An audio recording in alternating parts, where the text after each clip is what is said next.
I was born on accident. Life is here on accident. You really think that? Yep. He's saying so. Because if a human being is simply an accident, then a human being is worthless. An atheist student recently questioned Cliff on the purpose and meaning of life without God, and I'm going to share a tiny bit of that exchange here. In this debate, they dive into the essence of life's purpose and meaning, questioning if they can exist without a supernatural origin. They discussed critical issues such as the importance of purpose, self-created worth, morality and evolution, and the argument over subjective versus objective value. They also discussed the significance of evolutionary impulses in determining moral conduct, the idea of intrinsic human value, and how moral behaviors affect society.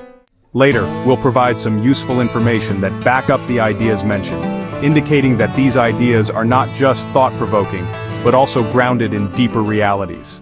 So with that, let's get started.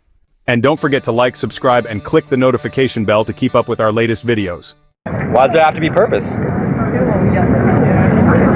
Because if you don't have purpose, you commit suicide. I'm still alive, and I don't have purpose. Yes, you do have purpose, and I think we're understanding pretty clearly what your purpose is. Those points are clearly insincere, so... Well, then sincerely tell me, what are you living for? I don't know, just like you don't know. Well, sir, you better start thinking and ask yourself the deeper question. I'm thinking, but I'm not drawing conclusions. That's the difference. Yeah, but in reality, you are living for something. You're a motivated guy. Something's driving you. I don't know what. You got to answer that question for yourself. I can't answer it for you, obviously. But you're not an accident. You're not here by accident, sir.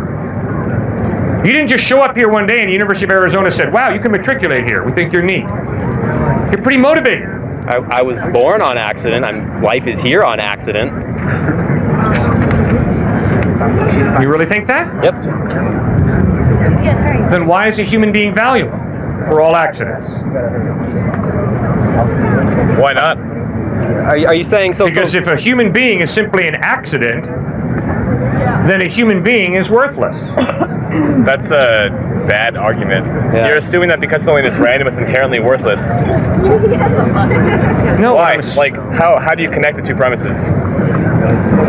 That if I am an accident, and if this piece of grass is an accident, No problem. there is no qualitative difference between me and the piece of grass. You step on grass, why don't you step on me? Completely If different life is composition. just matter and energy, then there's no purpose. Because it's just matter and energy. That's all it is. See, as soon as you start talking about purpose and meaning, you're introducing rather intangible values like justice and compassion and purpose and meaning. And the only way those can exist is if there's a thinking mind who created you for a reason, for a purpose. If you're just here by accident, there's no value that you have. You make your own value. Fine. So if I say I am the greatest, I am the greatest. There's no objective value. I'm an atheist. Yeah. There is absolutely no objective value or morality. It's entirely personal. Living a life without purpose can still be meaningful, but it's like navigating without a compass. Purpose gives direction and significance to our lives.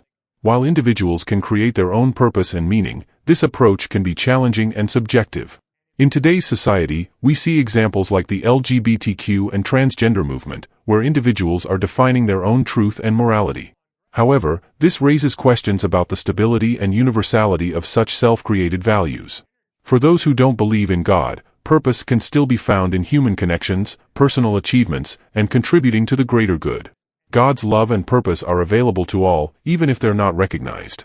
Determining the correct moral framework can be challenging, but natural law, conscience, and divine revelation provide guidance. Objective moral truths exist, and dialogue is crucial in seeking common ground while upholding these standards. Subjective morality can be harmful, as it erodes universally accepted ethical norms and makes addressing moral transgressions difficult. Objective moral truths provide stability and guidance. Biblical references like Jeremiah 29 verse 11, "For I know the plans I have for you, declares the Lord, plans to prosper you and not to harm you, plans to give you hope and a future," emphasize God's purpose for our lives. Psalm 139 verses 13 to 14, "For you created my inmost being, you knit me together in my mother's womb. I praise you because I am fearfully and wonderfully made, your works are wonderful, I know that full well." highlights our inherent value and purpose. Purpose is essential for a meaningful life, and while individuals can create their own purpose, objective moral truths and divine guidance provide stability and direction. I agree with you. Good. So I find myself valuable, obviously, more so than a piece of grass. Right. Because of my evolutionary instincts. Yeah. Because of my brain, the way it evolved to be the way it is. Right. I care about humanity. Great. And maybe it's random, maybe it's not scientific, but I still do it. Okay.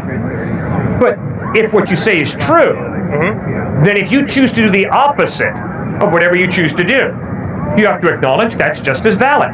Sure, yeah, I do. Exactly. So, today, I can take out my wallet and I can give the guy money to go get lunch. Or I can kick him in the jaw. And there's no difference. One would be hilarious. From your perspective. Yeah. Not from his perspective. Probably not, no. Okay. But do you see the meaninglessness of life? If what you say is true. If there is no God, and we're both just accidents, I can choose to feed him dinner, or I can choose to kick him in the jaw and break his jaw. And it really doesn't matter, it's just my choice. It is. But you have instinctive evolutionary values ingrained into your mind, which would prevent you from doing that. I don't want to kick him in the face because I evolved to want to be nice to other people. It's evolutionarily ideal to benefit others. Do you see why? No, why? So if I benefit other people and I'm nice to them, in a tribal setting, it'll help me reproduce my own genes. That's why we have these instincts to be nice to other people, which is why I'd much rather give them food than kick them in the face. Okay. So even if it's meaningless, why does it matter if you still have the instinct and to do good?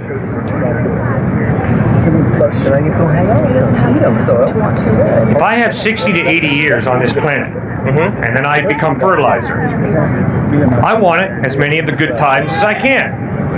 So to kick him in the jaw and then steal his backpack, to steal his stock portfolio, to steal his money, helps me get ahead and have more good times. But that would make you feel bad.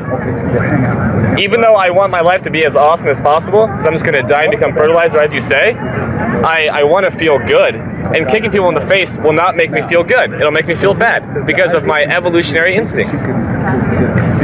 Which is why I wouldn't do it. It would actually make me feel better to be alive and help him.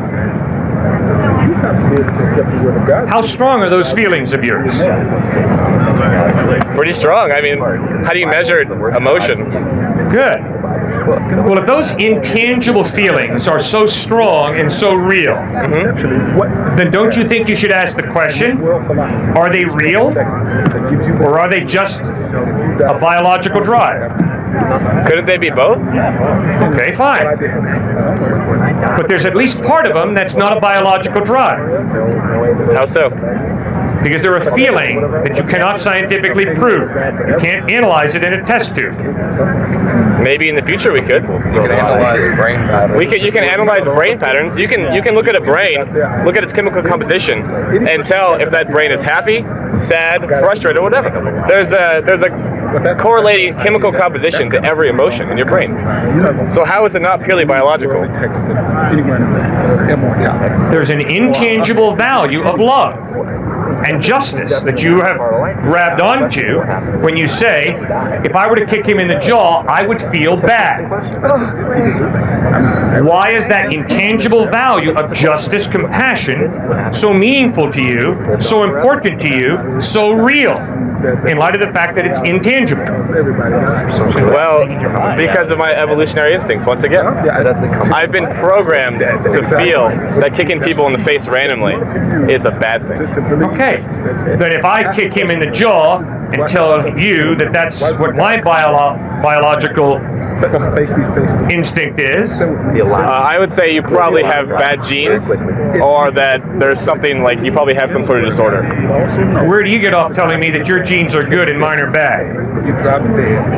Well, I guess it's not up to me. I never asked to be born. That's what helps us survive. Whatever helps you survive. There you go. Well, I can promise you, ripping people off helps me survive. If you were in a tribal setting, if you were, I can promise you, I got a lot of acquaintances who rip other people off, and they survive very, very well.